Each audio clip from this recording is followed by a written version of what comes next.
Good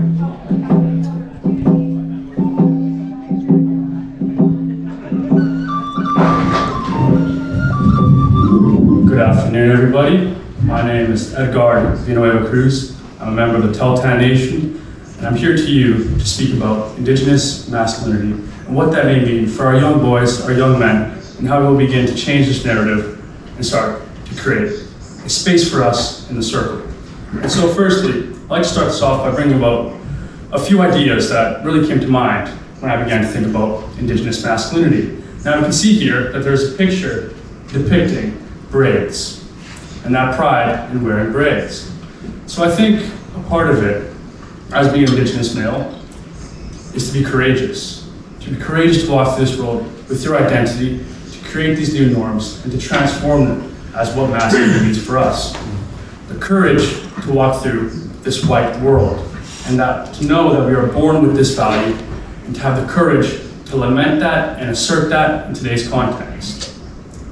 I think another part of that comes down to the history and how our men were warriors, knowledge keepers, facilitators of wisdom, kindness, and role models within our community.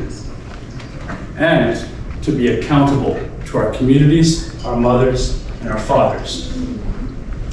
I also believe that in order to be an Indigenous masculine male, as to introduce this, you must walk with the Creator and walk with your spirituality, and keep that in mind in your heart and wear that on your sleeve. I also believe that it is a big part of self-love. In order to be an Indigenous male or to be masculine, you have to love yourself and care for yourself and allow those vulnerabilities to be present, to braid your hair, to keep yourself well kept as a man. And then I also believe too, in order to be a truly masculine male, to be a role model, and to be a leader, you also have to recognize the principles of femininity and masculinity that are present in all areas of our lives and our cultures. What that means is that not to misconstrue our masculinity with forms of femininity, although these principles are interchangeable and they go hand in hand. Just as much as a male is a leader, the same goes for our women and our matriarchs within our community. My intention here today is to begin to change the narrative. So as we move on, we have a pre-colonial context. In terms of the pre-colonial context, we have very limited information on the forms of masculinity that were present. And the information that we do have has been misconstrued by settler ideology and settler notions of masculinity. Whereas during pre-colonial times, our men were leaders, our men were warriors, our men were knowledge keepers. So we do know that, and these roles are respected as we were providers, and we have a great space within the community in order to honor and support our families. We were responsible for completing rites of passage in order to become men, whether that be a rite of passage to become a leader or to become a medicine man and a healer. These ceremonies were performed in order to empower us and to embolden us as men. And in the pre-colonial context, our men were as strong as they could have been, honored, respected, and empowered.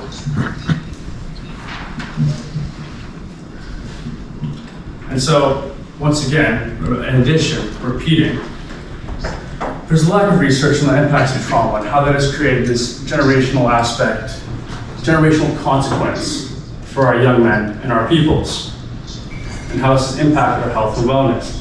As before colonialism, our men were in balance. And the outcome of this gap today has been very visible. And we'll begin to get into that as we move on to the next slide, into the present context today. As there are many pressures of white masculinity and this Eurocentric perception of what being a male means and how we must create this value, how Indigenous men are not born with value, how we must create that. We must work hard to empower that and to build that.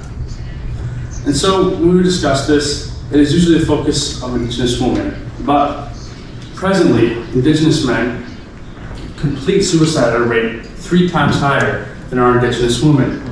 Indigenous men are convicted at a much higher rate than their non-Indigenous counterparts. And our Indigenous men are more likely to be victims of homicide, and we are 4 times more likely to go missing.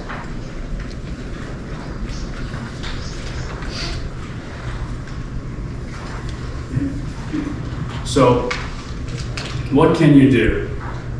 I believe first thing you can do is really let boys and men express their emotions free of discrimination, to avoid phrases like man up or boys don't cry. A lesson I was taught when I was young is that if you're to cry, you're crying for a reason. And in those tears that you should have pride, integrity, and be able to honor that. We should also be able to give our young men role models that encourage us to be principled leaders, to be accountable to our communities, and to walk with Creator, to know our cultures and our traditions, and to live in that, empowered. And also to teach boys to be accepting and to care of others. As someone that's a young man in my community, that's worked with cousins, family members, and youth, it's always about creating that space, something that is an environment for them to be learning, to be curious, and for them to be able to access parts of themselves and to be free of discrimination. And to teach consent, not just around sex, but around our bodies, and one's ownership of their body and themselves. And lastly, let the boys grow their hair with pride.